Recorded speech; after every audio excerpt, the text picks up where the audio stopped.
And now we got Scott Cornell, transportation lead, crime and theft specialist over at Travelers. You ever have something like that happen to you? Fortunately, not me.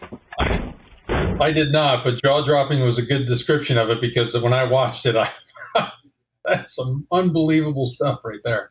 No, wow. Hey, Scott, I think we're catching up. I'm glad everybody was okay, though.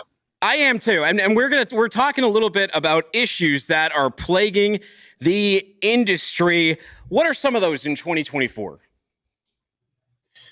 Yeah, so a couple of things. So always great to be back. Thanks for having me again. I don't think 2024 is going to look a whole lot different than 2023. I think you're going to see some similarities in some of the challenges. You might catch me cheating from some notes today. Shout out to Carolyn Capshaw from our research group. She gave me a lot of good stats to put in with the talking points. I'm not great at remembering stats, so if you catch me, I'm just being honest with you up front, my friend, that you may catch me just referring to some notes to get the numbers right. So, sure. What are some of those numbers? What are you seeing out there? Well, I don't think there's really any surprise that we're seeing shifting economic conditions, right?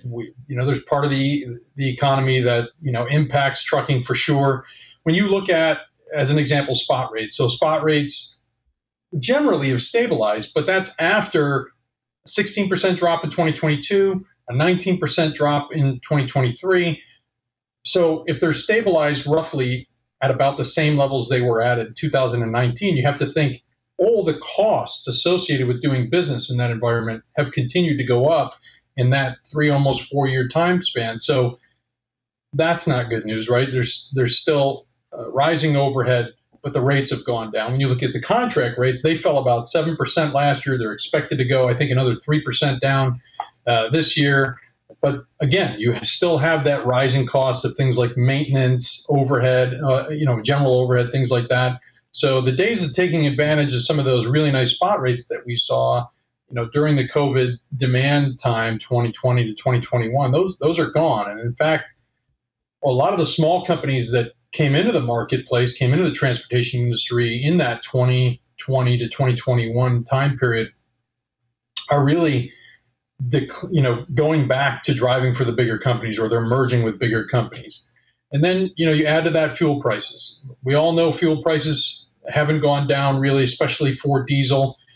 And those types of things can have a ripple effect. So when you look at, you and I have talked in the past about cargo theft. Well, recently Arizona entered the top 10 states for cargo theft in the nation. Why? Well, there's a few reasons for it. Arizona has a strong growing economy. There's a lot of distribution centers and warehouses being built over in the Phoenix area, things like that. But a lot of the cargo theft that's taking place in Arizona is just across the border from California. Well, why is that? Well, because a lot of the drivers coming out of California are trying to make it to Arizona for cheaper fuel prices. So they stop just across the border in those truck stops that are just over in that Havasu area, things like that. Fuel prices are down probably $2.50 from California prices. And they stop there more frequently, and they're either being followed out of California, or they're being targeted out of California, or targeted by groups operating in Western Arizona for cargo theft. So we're seeing that cargo theft increase over there. And when you look at all the events going on in the Red Sea and things like that, there's really no expectation that fuel prices are going to come down anytime soon.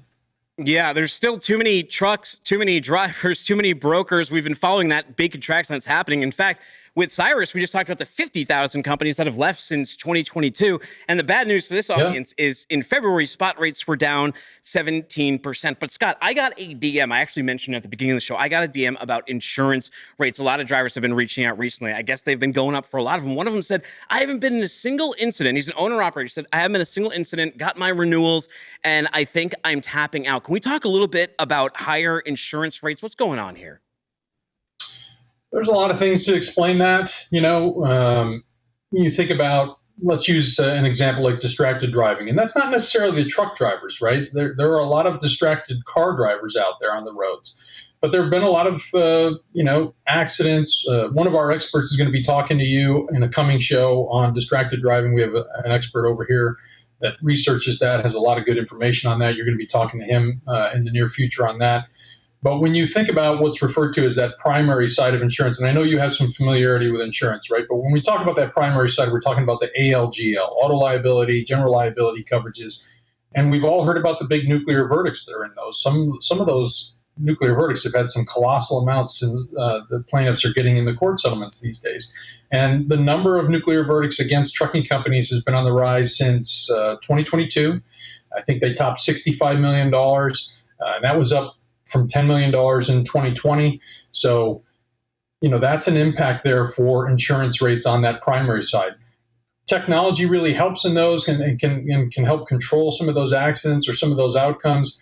When you think about cameras and telematics, things like that, how can they make insurance more affordable? Can they help you reduce your insurance rates? Things like that. You should be thinking about that. Can they lend themselves to reducing the severity of accidents?